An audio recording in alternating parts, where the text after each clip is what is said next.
দান করলেন সারা বিশ্বব্যাপী বিশ্বের প্রায় 150টি দেশের ধর্মপ্রাণ মুসলমানরা এই বিশ্ব ইজতেমার ময়দানে হাজির হয়ে আল্লাহ এবং আল্লাহ রাব্বুল আলামিনের হাবিব সরকার দু আলমের দাওয়াতের ফেজাকে নিয়ে দেশ থেকে দেশান্তর পর্যন্ত ঘুরে বেড়াবে এই প্রশিক্ষণ নিতে আমাদের তুরাগ নদীর কিনারায় টঙ্গীতে বিশ্ব ইজতেমায় অগণিত মুসলমান নরনারী হাজির হয়েছেন।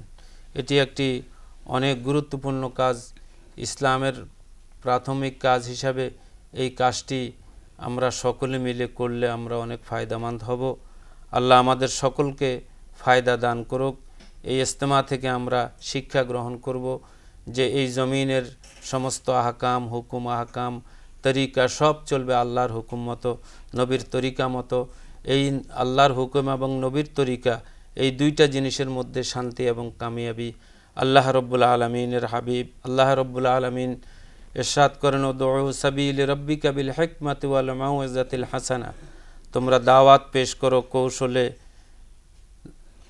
হিকমতের সাথে আমার বান্দাদের কাছে দাওয়াত পেশ করো। এই দাওয়াত করতে যাই আল্লাহ পাক অন্যত্র কোরআনে কারিমের মধ্যে আল্লাহ পাক ইরশাদ করেছেন ইসলাম শিখাইতে হবে হিকমত কৌশলের মাধ্যমে। ঠিক নবীজি সাল্লাল্লাহু আলাইহি সাল্লামের গোটা জীবনে তিনি হিকমত কৌশলের মাধ্যমে ইসলামকে শিক্ষা দান করেছেন। আমরাও শিখেছি কিয়ামত পর্যন্ত যেন আল্লাহ পাক এই দ্বীনে হকের উপরে আমাদেরকে কায়েম রাখে। এজন্য আমরা মাবুদের কাছে সাহায্য প্রার্থনা করে রাসূল সাল্লাল্লাহু আলাইহি ওয়াসাল্লাম আসলে তরবারির দ্বারা রক্ত প্রবাহিতর দ্বারা কিন্তু ইসলাম প্রতিষ্ঠিত করেননি। তিনি এতটা শান্তি বিরাজমান রাখার প্রচেষ্টা চালিয়েছিলেন, শুধু মানুষদেরকে নিরাপত্তা দেওয়া এমনটিই নয়, পৃথিবীর সমস্ত প্রাণী থাকবে নিরাপদে মর্যাদা নিয়ে। এটাই ছিল রাসূল সাল্লাল্লাহু আলাইহি সাল্লামের মিশন।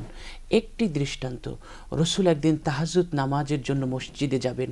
তাহাজ্জুদ নামাজের ওয়াক্ত প্রায় শেষ প্রান্তে চলে এসেছে, কিন্তু রাসূল সাল্লাল্লাহু আলাইহি সাল্লাম যে চাদরটি গায়ে দিয়ে নামাজে যাবেন সেই চাদরটি ছিল বিছানো।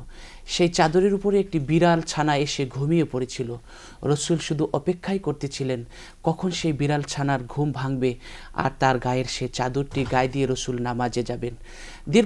দীর্ঘক্ষণ অপেক্ষায় ছিলেন, কিন্তু বিড়াল ছানা সেখান থেকে উঠছে না। অনেকক্ষণ অপেক্ষা করার পরে যখন দেখলেন যে তাহাজ্জুদের নামাজ শেষ প্রান্তে ওক্ত এসে গেছে, ফজরের আজান হয়ে যাবে, তখন একটি কেচি দিয়ে সেই বিড়াল ছানাটা যেখানে ঘুমিয়েছিল তার চতুর্পাশ দিয়ে চাদরটি কেটে রাসূল সাল্লাল্লাহু আলাইহি সাল্লাম বিড়াল যেখানে ঘুমিয়ে গেছে সেই জায়গাটুকু রেখে বাকি চাদরটি গায়ে দিয়ে রাসূল সাল্লাল্লাহু আলাইহি সাল্লাম মসজিদে নামাজের জন্য গিয়েছিলেন।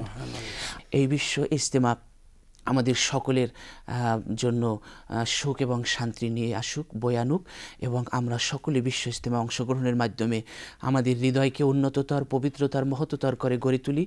সুধীমণ্ডলী, আমরা ধীরে ধীরে অনুষ্ঠানের শেষ প্রান্তে চলে এসেছি। আবার দেখা হবে অন্য কোনো অনুষ্ঠানে। সে পর্যন্ত আপনারা সকলে ভালো থাকবেন, সুস্থ থাকবেন, সেই প্রত্যাশায় আজ এখানেই শেষ করছি। আল্লাহ হাফিজ। হে রাসূল, তোমাকে শুধু মনে পড়ে, তোমার